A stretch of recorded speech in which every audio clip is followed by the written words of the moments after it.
이게 재밌는 게요. 이게 월가 자본 들어왔잖아요. 그들이 우리 돈을 태웠어요. 어떻게 하겠습니까? 공격하려고 하지 않고 방어하겠죠. 내가 비트코인에 돈을 태웠는데 그렇죠. 뭐 문제가 생기면 야 법제도 만들어 로비하고 우리가 또 이런 질서 만들고 그 주류 자본들이 들어온다라고 하는 것은 우리에게 단단해질 가능성이 크다라는 점에서 우리가 사라지지 않을 가능성은 더 커졌다.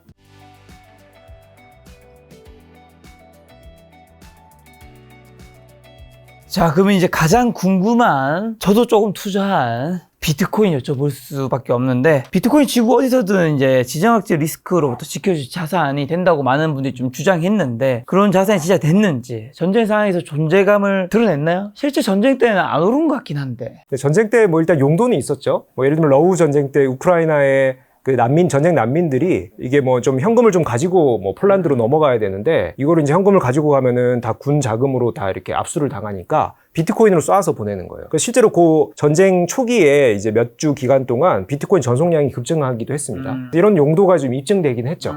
그래서 뭐 지정학적으로 독립적인 자산이고 뭐 리스크를 대비한 자산이다. 뭐 그게 충분히 입증은 되고 있다라는 건데 저는 이거를 이제 정말 우리가 비트코인 투자하는 입장에서 혹은 비트코인을 좀 공부하고자 하는 분들 입장에서 크게 두 가지 측면으로 봐야 된다 생각해요. 두 가지 뭐냐면은 이게 과연 이 비트코인을 만든 사람, 이 사토시 나카모토라는 혹은 또 여러 그 집단의 의도가 뭐였을까? 그리고 둘째는 지금 이 비트코인에 투자하거나 비트코인을 뭔가 이게 전략 자산으로 생각하는 금융사들, 투자자들, 국가들이 무슨 생각으로 도대체 여기 들어왔느냐. 그 두 가지 봐야 돼요. 그럼 최초 생각과 지금의 투자자들의 생각이 뭐가 바뀌었느냐, 아니 뭐가 유지되느냐 이걸 봐야 되거든요. 그래야 우리가 이 가치가 어떻게 되는지를 판단할 수가 있습니다. 자, 먼저 이 창시자의 의도를 한번 읽어볼게요. 사토시 나카모토가 2008년 10월이죠. 이 비트코인 백서를 인터넷에 공개를 합니다. 근데 그 보통 이제 논문을 보면 저는 첫 문장을 되게 유심히 보거든요. 사토시 나카모토 첫 문장에 뭐라고 얘기를 했냐면은 순수한 P2P 버전의 전자현금은 즉 비트코인이죠. 이 비트코인은 금융기관을 거치지 않고도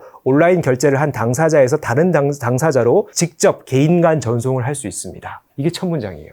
자, 여기 담겨있는 의미가 뭘까요? 자, 2008년 10월, 2009년에 비트코인 탄생 그 시점은 전 세계적으로 금융위기가 있던 시기죠. 금융위기에는 많은 국가들이 엄청난 피해를 입었습니다. 근데 그 피해를 입은 많은 국가들이나 사람들은 이제 어떻게 보면은 지금 현재 화폐 체계라든지 전 세계 이런 질서들이 너무 불합리하다라는 거예요. 그러니까 이게 전 세계 화폐도 기축통화 달러를 중심으로 흘러가고 있고요. 한 국가의 금융 생태계만 보더라도 이 중앙은행과 여러 은행들이 매우 중앙화된 형태로 그들의 어떤 권력이나 그들의 질서를 그들의 의도대로 만들어가고 있습니다. 그러다 보니까 어떻게 보면은 우리가 이제 자국의 화폐를 갖고 있다라고 자산으로 갖고 있다라고 해도 우리나라는 이제 잘 사는 나라니까 큰 문제가 없는데 저 개도국이나 제3세계 국가들 뭐 예를 들면 베네수엘라, 뭐 아프리카, 나이지리아, 뭐 필리핀 혹은 터키 이런 나라들은요. 자국 화폐를 지금 내가 뭐 우리나라 또 뭐 1억을 갖고 있는데 이게 내년에도 그대로 1억일까? 그거를 보장을 할 수가 없어요. 그러니까 이게 결국 이 사토시 나카모토의 요 한 문장은요. 지금 말씀드린 전 세계적인 금융 화폐 시스템, 각 국가별 화폐 시스템을 신뢰할 수 없다라는 것에서 출발한 거예요. 그렇다면은 중앙에서 꼭 담보하지 않아도 우리가 화폐같이 쓸 수 있는 게 없을까라는 것들을 많은 암호학자들이나 뭐 이런 연구자들이 연구를 해왔고 그 결과로 바로 비트코인이 탄생했다는 거죠. 그래서 결국 이것이 이제 우리 소위 말하는 탈중앙성입니다. 탈중앙성, 중앙의 기관의 권력이나 혹은 중앙 기관의 감독을 받지 않는 독립적인 자산이죠. 화폐라는 것이죠. 자, 이것이 이제 이 사토시 나카모토 비트코인 창시자의 의도라면은 지금 과연 이 비트코인에 투자하려고 들어온 국가나 중앙기관이나 금융사들이나 혹은 고래나 개인 투자자들이 이것을 받아들이는 쪽으로 생각하고 있을까? 이걸 봐야 돼요. 근데 사실 뭐 얼마 전 트럼프 지금 대통령 미 대선 후보도 뭐 비트코인 전략 자산으로 우리 활용하겠다. 컨퍼런스 얘기했죠. 그렇죠. 그리고 이제 뭐 13F라고 하는 미국의 기업들이 여러 자산들을 뭘 보유하고 있나를 이제 분기마다 보고를 해야 되는데 뭐 100억 이상 규모에 대해서 보고해야 되는데 비트코인을 많이 갖고 이제 보유하는 기업들이 늘어나고 있어요. 그럼 그 기업들이 이제 발표하는 내용은 그냥 우리가 이제 여러 자산의 포트폴리오 분산 효과로서 비트코인에 투자하는 사람들도 많다라는 거예요. 그 말은 이것에 정말 순수한 이 창작자의 의도가 지금 왜곡되는 방향으로 많이 지금 해석이 되고 있고, 이것이 그냥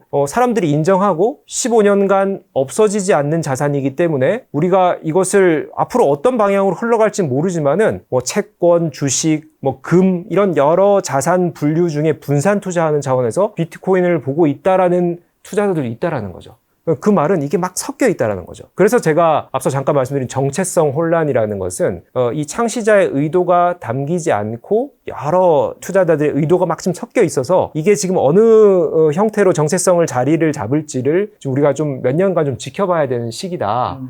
결국 긍정적인 방향으로 흘러갈 것이라고 예상은 하지만 아직까지 좀 혼란의 시기를 겪고 있는 과정이다. 그래서 가격이 좀 지지부진한 측면도 있다. 저는 이렇게 보고 있습니다. 자, 그럼 비트코인이 가진 경쟁력은 뭐고 꾸준하게 비트코인 사모해야 하는 건가요? 저는 좋은 쪽으로 보고 있습니다. 저도 뭐 일부 보유하고 있고요. 일부 보유하고 있고. 네네. 그게 일단 앞서 이제 탈중앙성 말씀드렸죠. 이게 사토시 나카모토가 여러 가지 얘기를 했는데 탈중앙성, 익명성, 뭐 여러 가지 또 이런 장점들 얘기를 했는데 저는 가장 중요한 부분이 탈중앙성이고, 근데 이게 이제 인류의 영원한 자산으로 자리를 잡을까 말까라는 부분은 사실 이제 금융권에 계신 분들이 이 비트코인을 어떻게 인식하냐도 좀 잘 보셔야 돼요.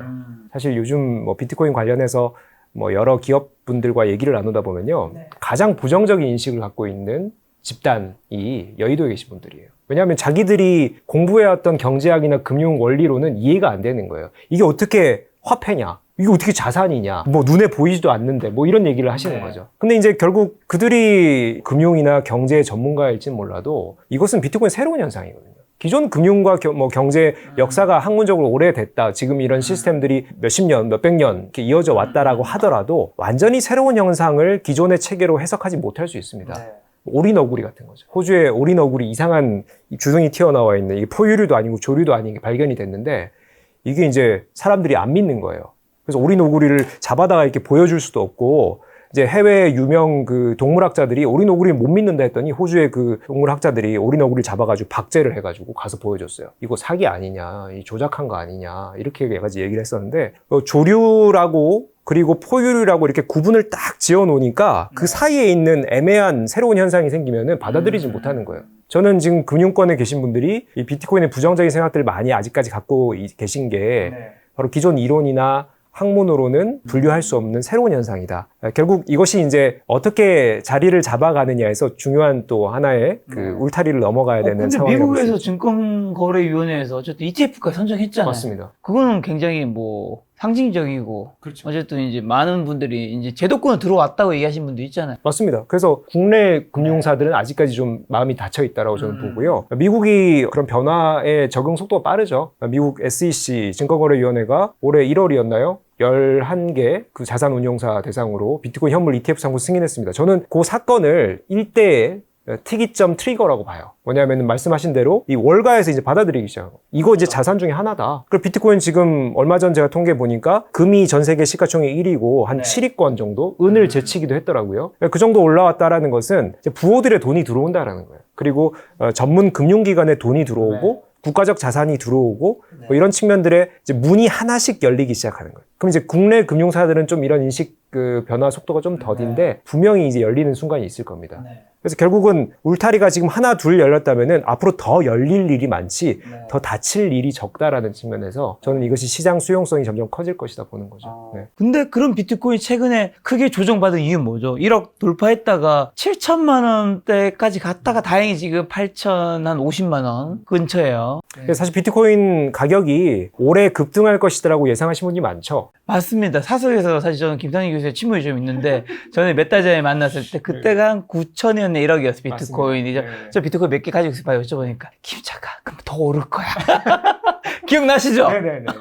제가 투자 전문가는 아니지 않습니까? 그래서 네. 궁금한 거는 네. 최근에 조정받은 이유랑 그때 네. 오를 거라고 말했던 이유는 있을 거잖아요. 그렇게 얘기하시니까 되게 소심해져가지고 제가 그 이후로 더 매수했단 말이에요. 네, 지금 그래서 강하게 말씀 못 드리고 아주 객관적으로 말씀드려 볼게요. 자산의 일부만 담으시기 네네. 바랍니다. 이게 반드시. 좋은 방법이죠. 네, 네. 되게 좋은 방법이고 저도 100% 확신을 드려서 말씀드릴 수는 없습니다. 근데 다만 우리가 이제 반감기라는 이벤트를 되게 긍정적으로 봤죠. 그 왜냐하면은 비트 맥시들이 주로 이제 비트코인에 대해서 얘기를 많이 하지 않습니까? 아무래도 관심이 크다 보니까 일반 대중의 98%는 비트코인 아직까지 신뢰하지 않아요. 맞아요. 뭐 2%, 뭐 해봤자 10% 내외입니다. 이제 그 말은 아직까지 수용성이 낮다라는 측면에서 비트 맥시들의 이제 주장은 주로 이제 비트코인 추종자들의 생각들은 4년마다 오는 반감기가 가장 큰 이벤트였어요. 지금까지 역사적으로도 3번의 반감기 다 반감기 이유가 엄청 올랐고. 지난번 반감기 때 6배 올랐고요. 2021년에 그 앞에 2017년이죠. 20배 올랐습니다. 그러니까 이번에는 심지어 이제 많은 분들이 기대했던 게 반감기에 ETF의 승인에 뭐 여러 개 다 겹친다. 네, 제가 김 작가님께 보수적으로 2-3배는 오를 거야 라고 말씀을 드렸었잖아요. 두세 배는 뭐야 지금 박살나고. 그 제가 그 의견을 조금 정정을 하겠습니다. 제가 요즘 돌아가는 상황을 보니까 네. 앞서 잠깐 말씀드린 정체성 혼란기다. 정체성 혼란기다. 이게 수용도가 갑작스럽게 커지고 있어요. 뭐 이렇게 말씀드린 비트맥시들이 또 화내실지 모르겠는데 그들만의 리그에서 완전히 이제 메이저 스테이지로 올라가기 직전 상태예요. 기존 전통 금융권 자산들이 들어오기 시작했죠. 국가적 자산으로도 인정받는 국가들이 있죠. 이렇게 수용성이 점점 커지는 요 목전에 와 있기 때문에 이걸 가지고 이걸 어떻게 바라봐야 하느냐가 확립이 안 됐어요. 이 사람은 이렇게 보고 저 사람은 저렇게 보는 거예요. 그럼 예를 들면 비트코인 가격이 떨어져도 돈 버는 사람이 있겠습니까? 없겠습니까? 떨어지면 돈 버는 방법이 주식은 있는데 비트코인도 있나요? 선물 시장이요. 아, 비트코인 선물 시장이요. 웬만한 주식 선물 시장보다 훨씬 큽니다. 지금 전 세계적으로. 최근에 뭐 제가 여러 뭐 비트코인 이런 투자 지표들이나 통계들 뭐 이렇게 알려주시는 사이트나 유튜브들을 보니까 최근 요 올해 상반기에 이 선물 시장 규모가 훨씬 더 커졌어요. 그만큼 거래액이 많은데 비트코인 시세는 지지부진 떨어졌죠. 그러니까요. 그 말은 이것을 떨어지는데 베팅하는 세력도 상당수가 있었다라는 거죠. 그 말은 이제 결국은 이 비트코인이 주류 세력, 전통 금융 세력의 금융공학이 접목되면서 내가 지금 비트코인을 어떻게 갖고 놀까에 대한 복잡한 5만 가지 생각들이 다 섞여 있다는 겁니다. 그래서 순수하게 비트맥시들이 주로 활약했던 4년 전, 8년 전과 비교하자면은 너무 온갖 이 정체성 혼란을 만들 수 있는 세력들이 얽혀 있고 그것이 아직까지 이 수용성이 이제 막 확장되기 시작하는 요 시점에 그것이 이제 정말 우리가 이 반감기를 대세 상승으로 바라보지 않는 세력에 의해서 지금 힘을 좀 덜 받고 있는 측면도 있다. 그럼에도 불구하고 저는 이것이 대형 이벤트는 분명하기 때문에 공급량이 급격히 줄어들기 때문이죠. 네. 그래서 올해 말과 내년 상반기에 충분히 상승의 일부 기회는 있을 것이다. 네. 뭐 이런 정도까지밖에 제가 소심해서 말씀을 드릴 수 없을 것 같습니다. 올해 말과 내년. 네. 자, 그럼 비트코인이 1억을 돌파하는 하락한데 다시 못 가고 있는데 이제 올해 말과 내년부터는 좀 오를 수 있다는 거고 그 이유랑 앞으로 가격은 아까는 이제 제 사석에서는 2-3배. 근데 이제 지금 방송에서는 얼마로 얘기할 겁니까? 근데 제가 가격을 말씀드려야 되나요? 나름 이제 좀 네. 과학적인 근거 뭐를 가지고 좀 말씀을 드리면 그렇죠. 그 가격 말하러 여기 출연하신 거예요. 왜 말하다니요? 여기 네네. 출연했으면 말해야지. 그렇군요. 네. 이게 이제 보통 금에 비유하잖아요. 네. 그죠? 금이 이제 맞아요. 전 세계 시가총액 1위 자산입니다. 그러니까요. 총액이 우리 돈으로 한 2경 정도 돼요. 2경. 아. 뭐 계속 시대가 바뀌긴 하지만 네. 예, 금을 이제 비트코인을 금에 비해서 디지털 골드라고 얘기를 하죠. 그렇게 얘기하죠. 그래서 비트코인이 사실 여러 가지 주식시장에 통용되는 그런 분석 기법들이 좀 적용되지 않기 때문에 디지털 골드라는 관점에서 우리가 한번 시가총액을 예상을 해본다라면 2경이잖아요. 근데 지금 현재 비트코인 시가총액 한 1,500조 정도 됩니다. 그러면은 상승 여력이 한 뭐 7, 8배죠. 근데 여기서 중요한 것은 이렇게 얘기하십니다. 금은 실물로 이 뭔가 활용도가 있지 않느냐. 그렇죠. 장신구도 있고 뭐 반도체 뭐 기타 등등. 그렇죠. 그래서 제가 하나 더 이제 조건을 부여합니다. 금이 장신구의 용도로 거래되는 비중이 얼마나 될까요? 근데 그 생각보다 작다고 들었어요. 맞습니다. 정말 작다고 들었는데. 네. 엄청 작지는 않고요. 제가 통계를 보니까 한 40% 정도 되더라고요. 오, 정말 작지는 그 않고. 통계는 좀 많네요. 그렇죠. 딴 데서는 뭐 10% 2%도 맞습니다. 그게 통계치마다 좀 다르긴 한데 제가 본 통계는 이제 40% 정도인데 그 말은 나머지 60%는 대부분 금융자산 혹은 뭐 이런 선물 거래. 네. 사실 금값 시세 조정은 실물 용도, 예를 들면 제가 금 목걸이 좀 많이 사람들이 좋아해요. 이래서 가격이 오른 게 아니에요. 대부분 선물 자산의 시장에서 움직이거든요. 그 말은 완전히 이제 금융화 됐다라는 거고. 네. 자, 그러면은 디지털 골드인 비트코인을 금 시세와 비교를 하자면 이경에서 60%가 금융 쪽이라고 쳤으면 1.2경 정도 되잖아요. 네. 그럼 비트코인 지금 현 시세가 1,500조니까 6배 정도 되나요? 5배 정도 되나요? 그 정도 여력이 있다. 어쨌든 금 시총을 어느 정도 따라잡는다고 보시네요. 그렇죠. 그 금의 정말 실물적인 용도를 뺀 나머지 금융자산 투자 시장의 시총 정도는 따라잡을 것이다. 왜냐하면 월가 자본 들어오면은 어느 정도 위치를 정해야 되거든요. 비트코인을 어느 정도 규모로 투자할 것인가. 뭐 금까지는 아니더라도 금과 유사한 정도의 이런 뭐 포트폴리오 배분 수단으로서 활용한다면은 뭐 이런 추론을 좀 그래도 합리적 근거가 있는 것이 아닐까. 그래서 지금보다 이제 대여섯 배 정도로 맥스 본다라고 하면은 뭐 사실 보수적인 거죠. 그렇게 본다라고 하면은 이번 반감기에 5배 바로 채운다는 말이 아니고요. 그게 거기에 이제 대세 상승을 하기 위한 어느 정도의 움직임은 이번 반감기에 가져갈 것이다. 제가 2~3배 말씀드렸는데 그건 좀 조정을 해야 될 것 같습니다. 그래도 우리가 좀 한 1.5배에서 2배 정도까지는 보수적으로 볼 수 있지 않을까? 또 조심스럽게 말씀을 드립니다. 알겠습니다. 네. 그리고 비트코인 관련해서 올해 가장 큰 이제 뉴스는 11월에 미국 대선이죠. 트럼프가 이제 비트코인 컨퍼런스에서 와서 미국의 전략적 자산을 비축하고 비트코인이 금의 시가총액이 넘어설 것이다. 뭐 이런 코멘트까지 대통령 후보가 얘기했기 때문에 당선되고 안 되고가 어쨌든 단기적으로는 비트코인의 가격에 엄청난 영향을 줄 거란 말이죠. 트럼프가 당선되면 암호화폐 시장에 긍정적인 영향을 줄 거라는 그 이유랑 플러스로 트럼프가 당선이 안 되면 비트코인은 엄청난 또 윈터가 오지 않을까. 충분히 우리가 예상할 수 있는 바고요. 뭐냐면 네. 지난 8월에 비트코인 미국에서 벌어진 한 행사에서 트럼프 제가 이제 생방으로 봤었는데요. 저도요. 네. 그것도 한국 시간으로 새벽 맞아요. 5시 막 이때 맞아요. 했어요. 늦게 해가지고. 네. 비트코인을 전략 자산으로 하겠다. 전 너무 신기했어요. 대통령이 하늘잖아요. 그런 말을 했을 때 그러니까요. 사실이 네. 역시 여기는 아메리칸가? 근데 그리고 이제 또 중요한 면이 있어요. 우리는 비트코인을 보유하지 팔지 않겠다. 네, 그럼 이제 비트코인 보유자들 와 하나였죠. 근데 이거를요, 뭐 저는 비트맥시는 아니지만은 비트맥시들 입장에서 보면요, 이거 사실 좋아할 얘기가 아니에요. 그러니까 비트코인을 이 중앙에서 통제하는 자산으로 가져가겠다는 거거든요. 그럼 어떻게 보면요, 정말 우리 비트맥시 분들은 내가 뭐 1년 후, 2년 후 팔겠다가 아니라 내가 평생 끝까지 가져가겠다라는 자산이잖아요. 이게 뭐 디플레이션 자산으로서 다른 자산들보다 훨씬 상승 여력이 크고 보유 가치가 있다라고 보는데 이게 전략 자산이 되고 국가가 운영하고 뭐 이런 또 영향을 끼치고 막 통제하고 이렇게 되면요, 순수성을 잃어가요. 사토시 나카모토 의도가 완전히 퇴색되는. 그래도 대통령이 전략적 자산을 안 하겠다보다는 하겠다가 나은 거 아니에요? 물론 그렇습니다. 근데 제가 조건을 달죠. 단기 투자 관점에서. 단기 투자. 예, 장기는 제가 뭐 10년 이상의 장기를 봤을 때는 별로 좋은 건 아니다. 근데 단기 뭐 2~3년, 뭐 3~4년 이런 관점에서는 당연히 좋은 뭐 멘트였다. 뭐 그렇게 보고 있습니다. 자, 그럼 중국은 비트코인 지금 어떻게 바라고 보고 있고, 제가 알기로 중국에서 비트코인 사는 거 뭐 금지로 알고 있는데, 중국 보호들은 어쨌든 뭐 암암리에 뭐 암호폐 사고 있나요? 네, 비트코인 보유 금지고요, 거래 금지입니다. 그리고 거래소도 없죠. 홍콩 ETF 승인됐거든요, 얼마 전에. 그 말은 중국도 이 자산을 무시 못한다라는 거예요. 그리고 되게 재밌는 게요, 중국은 지난 10년 동안 비트코인 채굴량이 1위였어요. 중국 사람들이 엄청 갖고 있다라는 거예요. 근데 그게 공개가 안 되는데, 사실 이제 비트코인 그 데이터를 이제 검증하는 분들은 중국의 누구라고는 단정할 수 없지만은 중국의 채굴자들이 보유하고 있다를 다 어느 정도 양인지를 체크할 수 있죠.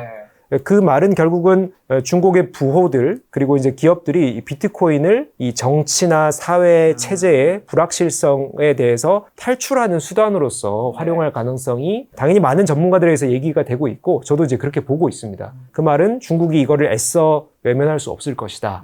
그러면은 이게 암암리의 시장이 형성되는 것은 한계가 있을 것이다. 그래서 홍콩을 통해서 우회적으로 이 시장을 조성하고 있는 그런 느낌도 들고요. 아마 단기는 아니겠지만은 수년 내에 중국 내에서도 비트코인에 대한 뭔가 울타리 안으로, 법제도 울타리 안으로 들여놓고 이것을 오히려 더 통제하려 들지 않을까.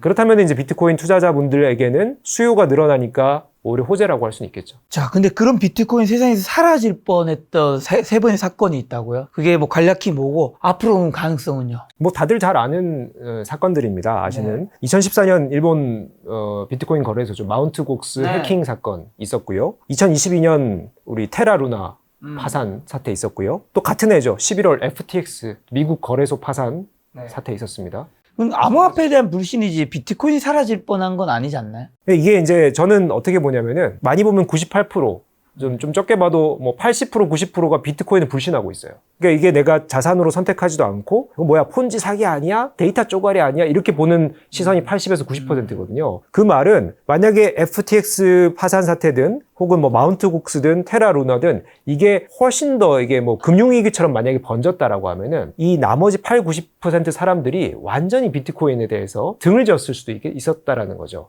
이게 지금 우리가 이제 미국 ETF도 승인되고 하는 것이 이제 문호를 개방하고 있는 건데 그 말은 나머지 80에나 90%들을 설득하고 있는 과정이거든요. 근데 이 사건이 정말 기존 금융이나 우리 일상을 파괴할 정도로 만약에 이 파급 효과가 컸다라고 하면은 완전히 비트코인을 배제해버리는 향후 1, 20년 동안 나는 그거 투자할 생각이 없어. 전혀. 그 속에서도 살아남은 거군요. 그렇죠. 살아남았고 이제 비트맥시들이나 비트코인을 어쨌든 신뢰하는 뭐 저 같은 사람들 입장에서는 비트코인만큼은 기술적으로 문제가 없다는 것을 오히려 반증한 것이다. 왜냐하면은 뭐 테라 루나든 아니면 FTX나 우리 마운트 곡스 이 거래소 사건은요 다 인간의 문제거든요. 이 경영자들의 혹은 뭐 보안 이런 시스템의 문제였지 비트코인 자체의 문제가 아니었거든요.